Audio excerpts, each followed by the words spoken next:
it. Let's go for it. Thank you, guys. We are indeed with the lady of the hour, Jennifer. Congratulations. Yesterday, a difficult loss, but this is what champions do. They bounce back even stronger. How does that feel? I mean, I guess it feels good, but I don't know. I don't think I played that great today, to be honest. And yesterday was just so bad, so my results here, I don't think are that great, but yeah. How did you try psychologically to get back in the competition after yesterday's loss? Because that must have felt like a dagger. I always get over losses pretty quickly because, I mean, I feel like there's no use in just kind of thinking, oh, what if I did this, what if I did this, because you can't change anymore. So, like going into this game, I honestly didn't really think about it that much. I just kind of played it like normal. Mm-hmm. Especially since I mean, I'm like, yeah, I felt like my chances were pretty bad after yesterday, so I was just like, I'll just take this normally.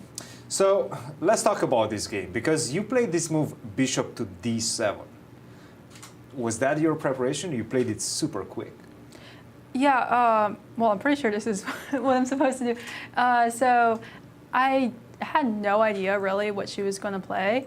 Oh, it was knight d7, then bishop d7. Yeah, that's right. That is definitely right. I did something, I was like, this is not right at all. But I haven't looked at this in a long time. I usually don't play this. This is just something I prepared like once, like for a year ago, that never actually happened. And I like looked at it before, but yeah, I wasn't sure what she was going to do in the opening. So I honestly didn't really prepare too much because, I mean, she like plays everything and she's been doing pretty well in the opening, so I was just going to play something normal, except for this one. I just wanted to change it up a little, but yeah, bishop d7. Well, it's good that you did not know the assessment of the position, because this is already like +2 after bishop d7. But you came back into the game. She allowed you to go c5. Were you feeling like you were getting a breath of fresh air at that point? Yeah, so like I said, something just didn't feel right. I was like, I don't know what I was doing, but I mean, after knight d7, like this is normal to go for c5. So yeah, that was just kind of what I was going for. Let's keep going. Yeah, knight d7 was, and then once you exchange the knights, you go back bishop d7. It's a completely different story. But still, she allowed you to go c5, and now it felt like you're getting slowly back into the game. Is that how you felt as well? Yeah, I don't think I played this part that well. Like I let g3, f4. This was just kind of bad. But I just wanted to prevent knight a7. So I put the queen back to b8, just because knight a7 was kind of annoying at some point. But yeah, this was I wasn't so sure about. And then this moment came. All right. Yeah.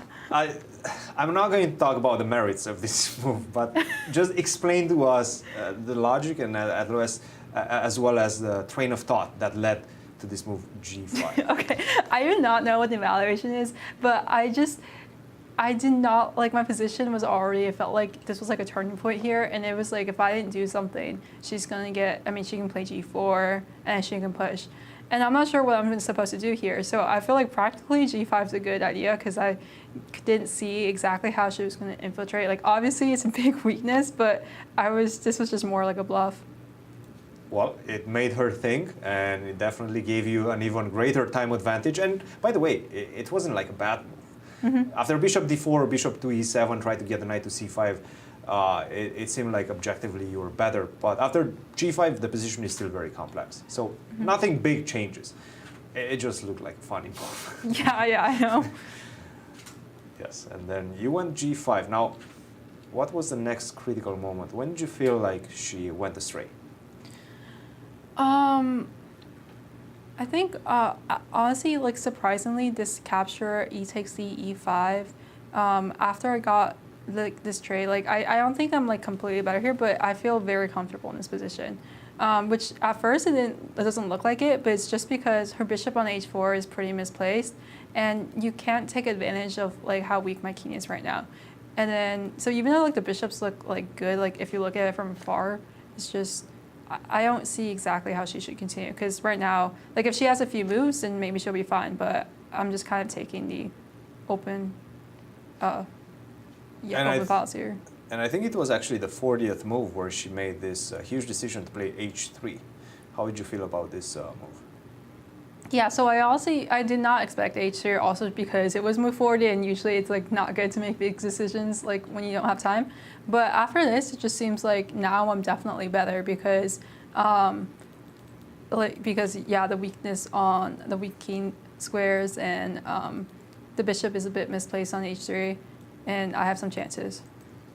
Absolutely, and it did feel like you're taking over at this point, picking up pawns, and it just seemed like she doesn't have any way to break through and get to your king. And after that, quite a smooth victory, I have to say. The exchange of the queens, another pawn, and then that was all she wrote. Congratulations, Jennifer, a big victory for you. Are you starting to dream once again about the title, or is it too early still? I mean, I feel like you always have to, otherwise what are you playing for? Like, playing for second place, that's just not fun. But yeah, I'm just kind of just not thinking too much about it because, I mean, I'm not that happy with the way I'm playing. So I want to focus on that for now. Congratulations once again. Guys, any questions? No, just our congratulations as well, Jennifer. Good luck in your remaining 2 rounds. And there Wow. we have it. 2 more